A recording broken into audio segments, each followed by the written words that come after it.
Welcome back to the Top Step. It's Ryan, Rowland-Smith. Great episode this week. We're going to talk about who you got starting Game 1, Game 2, and Game 3 of that wild card series. I know who I have. Who do you have? Also, Alex May joins me for the Raleigh home run track race. He marches towards some historic feats. Also, my special guest, Mariners' newest member, Harry Ford, joins me in this week's episode. Let's get into it.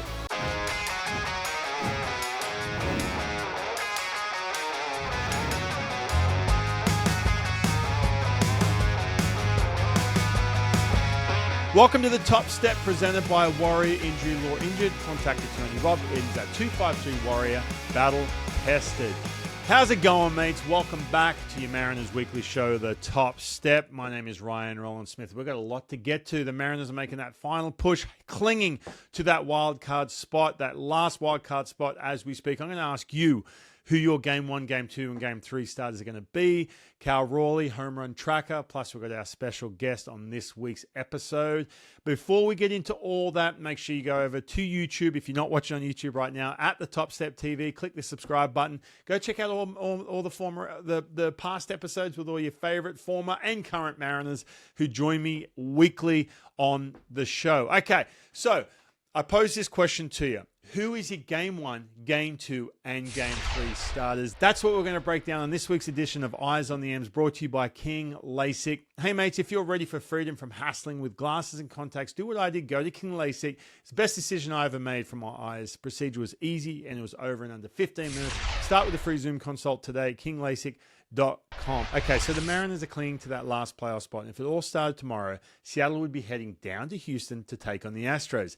That is looking more and more likely. Now, do I like that matchup? Look, I do. Honestly, I think this is a Houston team that they can totally take care of. They've been doing that all year long, to be honest with you. Do I love them playing in that building? Not exactly. That place has haunted Mariner fans for years, especially with Yordan Alvarez back in the middle of that lineup. It's never an easy ask. It really isn't, plus with all their playoff experiences. So who have you got? Who are your three starters in the wild card series? You know, for the first time all season, all five arms from the projected rotation are healthy. Think about that, right? It's been the story all season long. The injuries, the setbacks, the inconsistency. It simply hasn't been the same rotation as last year. We know that, but here they are, weeks away from the postseason, and October, honestly, it wipes the slate clean. None of that really matters, right? Once you get there. It's win now or go home. So let's pretend you are Dan Wilson or I'm Dan Wilson, and you have to give the ball to someone Game 1, Game 2, and Game 3. So here's the candidates, right? First of all, Logan Gilbert, the opening day starter. Look, after missing time in the IL, he's had a really rough outing recently, but he's back healthy. He had that rough one against the Phillies, and that's like that playoff atmosphere in Philadelphia. But he's starting to round up and get really, really consistent. The strikeout rate is sky high. He's shown the ability to battle back when he's in a tough spot more and more as we're wrapping up this season. And by the way, he's 3 years better than the last time he pitched in the postseason, which he was pretty good. Gave up the 3 runs against the Houston Astros. Okay, then you got Luis Castillo. We know the playoff pedigree. Game 1 in Toronto in 2022. Into the 7th against Houston the next series. He's been there, he's done it, he was just absolutely just dominant, right? But look, lately the velocity's dipped a little bit. The swing and miss has faded a little bit as the season's gone on, and he hasn't been putting hitters away the same way, especially as the first half of the season. But the trust is still there. And the dominance, right? It's a situation where when the lights go bright, what is he able to do? We know he has a lot in the tank when it comes to that. Now, what about Brian Wu, right? This year's all-star, probably the most consistent Mariners starter, wire to wire. The fastball plays, the command is elite, and the ability to slow the game down. Honestly, in my opinion, that's been the most impressive thing for me to watch in 2025. Just taking that breath and getting through innings and limiting the damage, and of course getting deep into games every time out, except for just a couple we saw on the road. We saw a little hints of fatigue on the road, but he bounced back against the St. Louis Cardinals and proved he's still sharp. But look, he's never pitched in October. 3 other guys in this rotation have, including George Kirby. Look, one of the fiercest competitors you'll find. He had that rough one in Tampa and some IL time. But when the lights shine the brightest, this guy has shown he thrives. He pounds the zone. He doesn't get rattled. And if he locks in early, it can be absolutely shut the door. Then you got Bryce Miller, the wild card within the wild card. He's looked better these last couple of turns, but he has been it's been a bumpy ride for him this season. Whether it's in his head, whether it's physically, the elbow, the stuff, has been there more recently. He's showing that fastball a little bit more as well, especially the last time out against the Braves, which I love, man. Pitch off that fastball.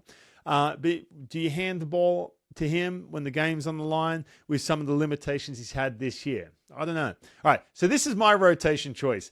This is how I'd map it out. Game 1, I got Logan Gilbert. He's the tone setter. The strikeout stuff has played all year. It's above his typical average, and he's shown that he can bend and doesn't break.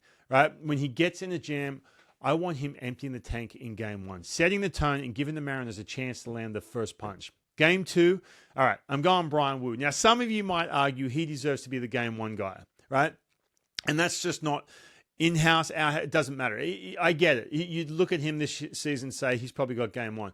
And look, maybe he does, but I like him in that pivotal Game 2, right? His fastball's never wavered, his approach hasn't changed, and nothing about him screams, look, young guy, never been there on a big stage, and all of a sudden the game speeds up. I want him dictating the pace of that game, especially if it's like, look, if it's a 1-0 and Logan goes out, gets you Game 1, well, guess what? You got that pivotal Game 2, and you got Brian Wu on the mound. Now, I just gave you a hint.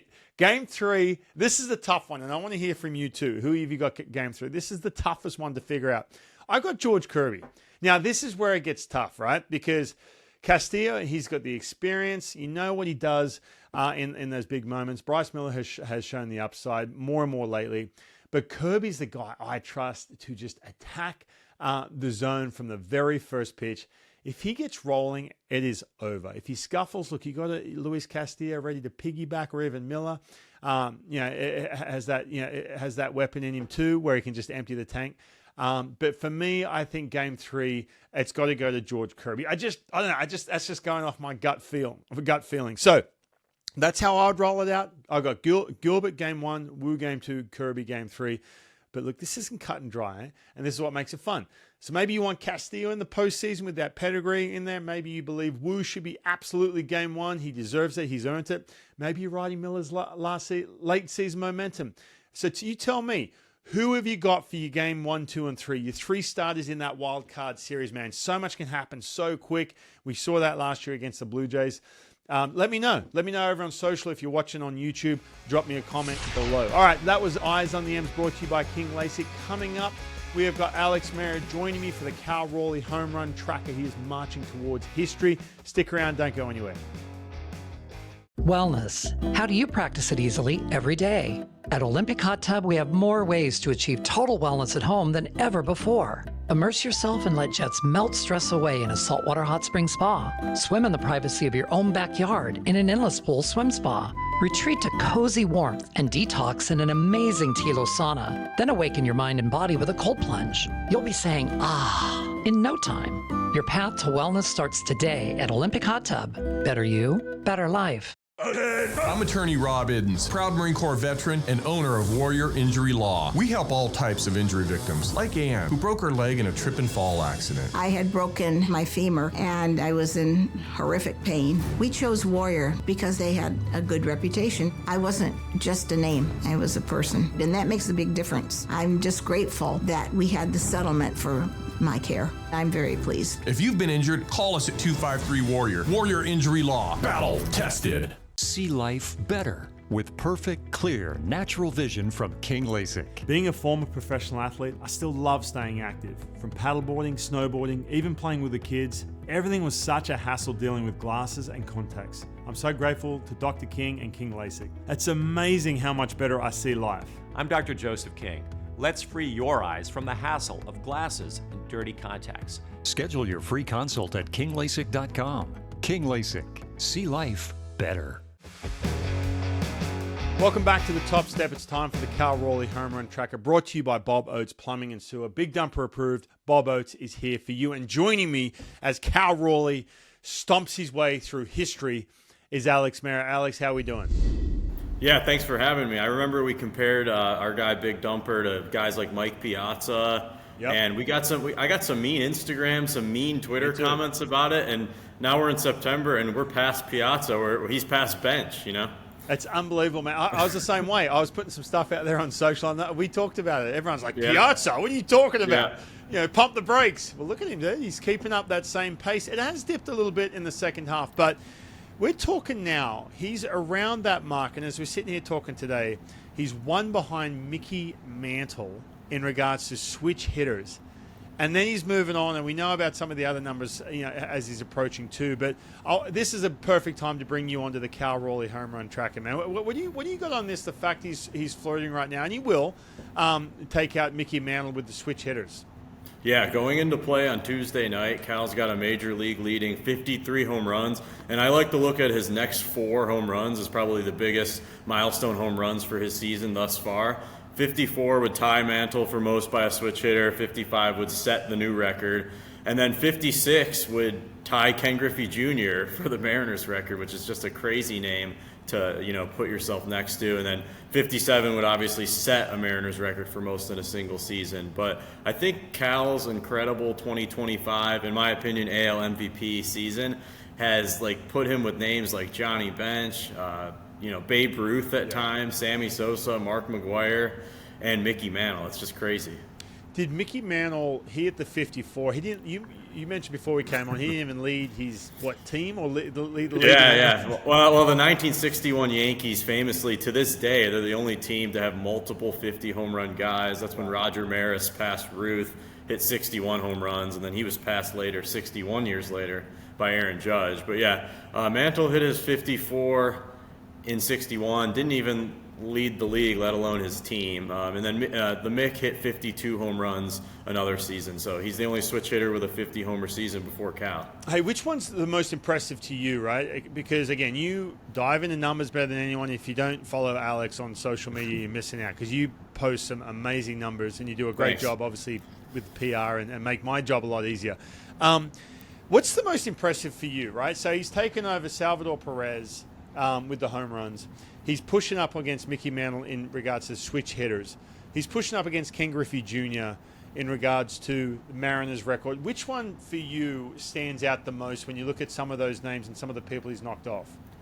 Yeah, I think all the records stand out, but I think if you peel it back a layer and really look how he's done it, how Cal's done it, it's even more impressive. So I look at 2 things. I think the way that he's really emphasize the switch part of switch hitter. He's got 30 or more from the left side, 20 or more from the right side. It's never been done in Major League history. You and I talked about it in our little pre-production meeting, we'll call it. But, it's unprecedented. Ketel Marte hit 18 home runs from both sides in 2024, so we're looking at last season. He was the first player to ever do that. I mean, it's unprecedented how good Cal's been from both sides. Mickey Mantle, we talked about his 1961 season when he hit 54 home runs, set the record. 43 of those came from the left side of the plate against right-handed pitching, and only 11 came against southpaws. And then I look at an elite home run season from a switch hitter as recently as 19 years ago, Lance Berkman for the 06 Astros. He hit 45 home runs. He was a great player. 40 of them came from the left side of the plate against righties, and he only hit 5 home runs, even with those Crawford boxes for 81 games. Only hit 5 home runs from the right side of the plate against lefties. So what we're seeing from Cal, I mean, you can't be more of a switch hitter than he's been this year. You know what, man? That's the thing that's really stood out, what he's done from the right side of the plate. By the way, I've got one more Cal Raleigh stat that might surprise some people. You don't see it on his slash line. You don't see it on the lower third when he's batting. It's the number of pitchers he's faced this season. Obviously, the game's played a lot differently than it used to be. There's more relief pitchers, guys throwing 100 from both sides, left and right. So in 1961, Mickey Mantle's record-setting season, he faced 99 different pitchers. Guess how many pitchers Cal Raleigh's faced this season with still 2 weeks to go? I'm guessing it's way more. I got no idea. 99 to me seems like a lot, but not that many with all the bullpen arms these days. Right. What is it? What do we got? Cal Raleigh, with about 2 weeks to go or so in the regular season, has already faced 269 different pitchers. Wow. I mean, come on, man. Look, you never want to take anything away from past play. Obviously, Mickey Mantle. And you don't want to talk the older generation, be like, oh, yeah, but they had to do this and that. But that's insane, man. The fact that we'll have to see different hitters and come up with scouting reports and attack hitters differently. From the other side, when you're facing dudes throwing 100 who have those sliders you've never seen before, that is wild, dude. Wow. Yeah, Cal's never got to face the same pitcher like 5 times in the same game like Mickey Mantle used to get to do. So, it's an underrated part of the season for sure. All right, that was the Cal Raleigh Home Run Tracker brought to you by Bob Oates Plumbing and Sewer. Big thanks to Alex Mayer, by the way. That's Big Dumper approved. Bob Oates is here for you. Hey, by the way, speaking of, and I didn't talk to Alex about this, speaking of, have you seen Cal Raleigh's Big Dumper beer? I actually wore the shirt at a car show on the weekend. People loved it. People were like, where do I get that beer from? But look, Scuttlebutt Brewing and Cal Raleigh himself have collaborated to bring you the Big Dumper beer. It's a lager. It's really good. Go to Scuttlebutt Brewing or any retailers where it's available. Scuttlebutt locations and retailers near you. All right, when we come back, the Mariners' newest member, Harry Ford, joins me in person down at T-Mobile Park. Don't go anywhere. Welcome back to the Top Step. This segment is brought to you by Olympic Hot Tub. So we finally got our Envoy saltwater spa hooked up. It's in the house. I love it. It's a game changer. We love it. The kids can't get out of the thing. I can't get out of the thing too. It's got Bluetooth speakers, all different settings. It is epic. So go to one of their 8 locations and get yours, especially as the fall sets in. You can jump in that hot tub or go to olympichottub.com. Well, welcome back to the Top Step. Welcome back, actually. This is your second time. Yes. Do you remember coming on last year? Yes. Do you remember what we talked about? Probably something about being here. We talked about that, yes. We're talking about all the hard questions, which I do want to get into a couple of them, because I know it's for you, man, it's been interesting the last couple of years, but we did talk about playing the guitar, right? You showed me a guitar you got as a gift. And I don't know if it's just a show guitar, if you actually play that thing. Yeah. Did you ever learn how to play that guitar? I did. You did? Yeah. See, so how good are you? I knew how to play that a little bit. But you did? Okay. I mean, I'm not like crazy or nothing. I could play a few songs and I like singing and stuff. Like, it sounds decent. Because you did get a guitar at the Futures game. Your agent got it for you. Yeah. Right. Yeah. So I was curious. I was the first thing I thought of when I walked up here. Matter of fact, DJ brought it up. He's like, "Hey, does he play the guitar?" Or I got a different guitar now. Oh, nice. Yeah. So is that like something you're serious about, or you just mess around? I mean, not serious, but I definitely like it. Nice. Yeah. And last time you brought this up too. Last time we were on top of that dugout before the off season. Coming out of the off season 2024, right before the season, on top of the dugout, having a conversation. Do you remember sitting on the dugout? Mm-hmm. Was that a coming here to T-Mobile? And you'd been here before that, right? Yeah. So like just watching games. Yeah. But sitting on the dugout, were you at that point? If you can go back then. Were you thinking to yourself at the end of this season, or when did you kind of project in your head that you would be here in uniform playing as a big leaguer? Oh man, I don't know. It's funny because like if you'd asked me like Everett in 23, I thought I was gonna be there by the end of the year. But last year I was a little more like, oh, I don't know, like this. It might take a minute. I gotta earn my way. I don't know. But going back to Everett, why do you think you were just going to get there at the end of that year? I don't know. Like, so at the end of Modesto, I just thought I was the best player in the world because I just really hit really good in the last 2 months, and then I went to the WBC qualifiers and I hit really good there, and then played in WBC, and then. Right. I did good there, and then when I got back from the WBC, I just remember all the fans were really going crazy and stuff, and I just felt like I was one of the guys, and so I just had this feeling that I was like, man, I'm just gonna roll through the minor leagues, this is gonna be easy. Is that a good thing for you, or is it a something where you got too ahead of yourself, or is that something that just gave you confidence? Because the reason I'm asking that is because, for me, sometimes I used to just have to not realize that I wasn't as good as other dudes, man. It was hard enough for me to get to the big leagues, and I just had to kind of fake the fact that I belonged here sometimes. I'm not going to lie. That's how it was for me. Now, you're in a different situation, big prospect and everything else. But for you, did that kind of propel you to say, you know what, I've got a bunch of confidence. Everyone thinks I'm awesome right now. All the fans going back to spring training. And that propelled you, or is it something looking back now you're like, oh man, maybe I got too ahead of myself? I think it was hard because, like, I mean, for like you said, I was a first rounder. I was like had all this potential, you know, and so I definitely fed into it, and I was like, oh man, like I'm supposed to be really great, you know, and it was good. But then once I like in high A, I started off really good, and then like I kind of struggled a little bit, and then I just like couldn't stop struggling because I was like, I didn't understand that it was okay for me to struggle. Right. I thought I was supposed to be like too good for that league and everything. So it really like, I think it had a negative effect on me that year because I just didn't understand why I was doing bad. I asked you last year around the trade deadline, because that's when you came on the show, if that plays in your head, and I get it, man. Like even the situation you're in now, it's out of your control. I get all that, but it has to have some kind of effect, right? Looking around thinking, well, what's going to happen with me here? Because I hear my name all the time, or you have an agent, teammates bringing that up. That was last year, and even again this year too. Yeah. Right? Is that something did that play on your mind at all around the trade deadline time? I mean, it was like a thought, you know, and like a lot of people telling me about it.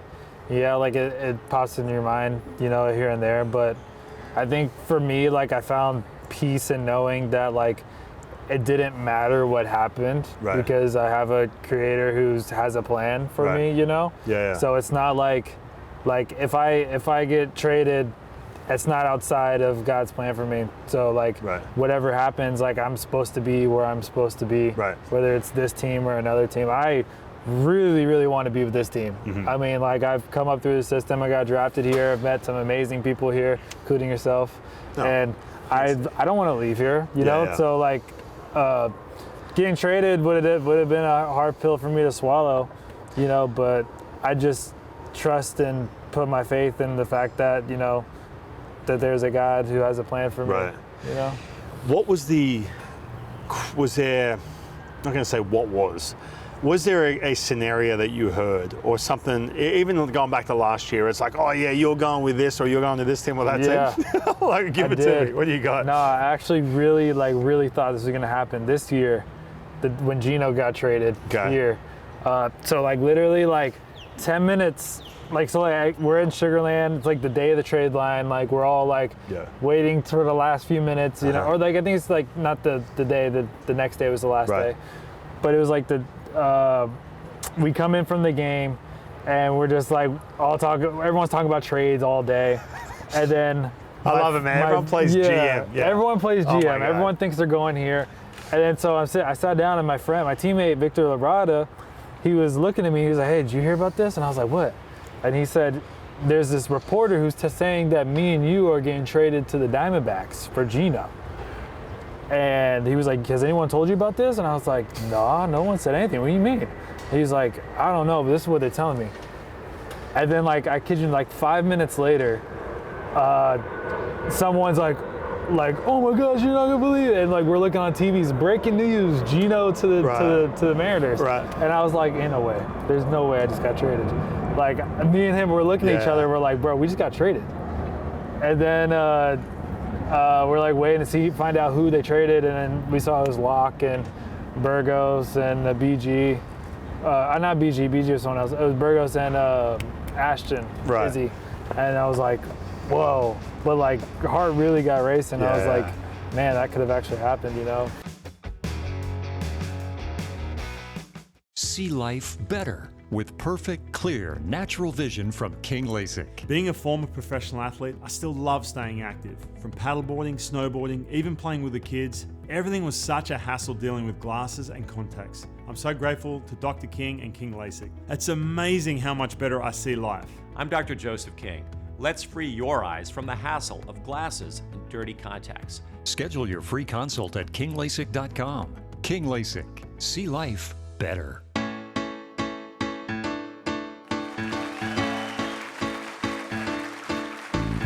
What do you do when your drain's full of goo?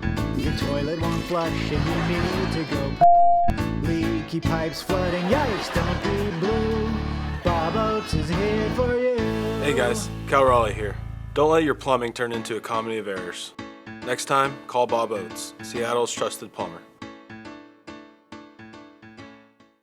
Okay. I'm attorney Rob Iddens, proud Marine Corps veteran and owner of Warrior Injury Law. We help all types of injury victims, like Ed, who suffered a neck injury in a highway pileup. Had a bulge disc in my neck. It was pinching my spinal cord, so reached out to Rob. It was amazing. Their whole team were honest and kept me informed, like they were actually interested in helping me, not just a number. I'm very pleased with the outcome. I would definitely choose these guys any time of the week. If you've been injured, call us at 253-WARRIOR. Warrior Injury Law. Battle tested.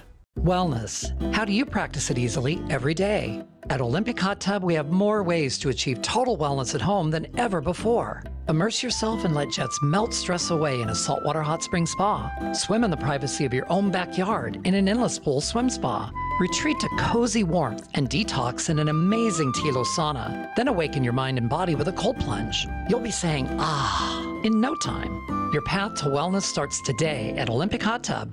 Better you, better life. Welcome back to the Top Step. The segment is brought to you by Core Contractors, the Center of Remodeling and Restoration. I've talked to you about this before. Catching, you love catching, being behind the dish, right? Is there any talk about playing different positions at this point, at this stage in the game? No, there hasn't been any talks about that. Just want to be there to catch. Right. What is it about catching that you're like, no, I need to catch? Dude, you're just like, it's just different, Yeah. You're in every play, you're calling every pitch, you're catching every ball, you're working with the pitcher. It's different. You're competing, it's just, I even love the prep too, like the learning the scouting reports and watching the other team and stuff. Like, there's just so much to it that is just like really beautiful. I love it, man. I love hearing you say that, because you hear people all the time, like, well, why can't you play in a different position? Then you can be, because Cal's here and Cal's doing this. But it's like, no, you can't take that away. You can't take that element of the game. It's literally my favorite part of baseball. Right, like, catching. I feel like for me, like I'm like a catcher. Like I love catching, and I go hit. Yeah, but I want to catch. Yeah. No, it cracks me up, man, because, again, it's such a demanding position. Do you ever feel like in the middle of summer, though, like where you're just like, oh, there's some man, days. Yeah, some days. I bet. Like, like anything, it's like there's some days where I'm like, this is the most beautiful thing in the world, and I wouldn't want to do anything else. And there's other days where, like, this is so hard. Right. Recently, too, I have to ask you this. You had your number retired at your high school? I learned about that a couple days ago, yeah. So you found out when we found out. What was the deal with that? I mean, dude, Awesome. they didn't ask me or another to tell me. My dad just told me, and I was like, oh, wow. But he said because I was first person to debut. No, oh, really? Nice. Yeah. Very cool. So they haven't got like a string of, they've got this guy, that guy. No. You were the first. We've had some guys who get drafted. But what number did you wear at high school? 1. Number 1. Okay, so that's a tough one to retire. So no more number 1. What's the name of the high school? North Cobb High School. North Cobb. So no more number 1. No more 1. It's been taken. Forever. I love it. Well, Harry, listen, man, this has been fun. I don't want to keep you too long. You got a whole month to get after it here. Big month too for the Mariners, dude. Down the stretch, this is going to be a blast. Huge. So I appreciate it, man. Welcome back to the show, dude. Good to see you. Thanks. Awesome. All right, that's all we've got time for this week. Make sure you go to YouTube at the Top Step TV. Click the subscribe button. Go check out some of the past episodes, all my conversations with your favorite current and former Mariners. And we'll see you next week as we push towards the playoffs. Go Mariners.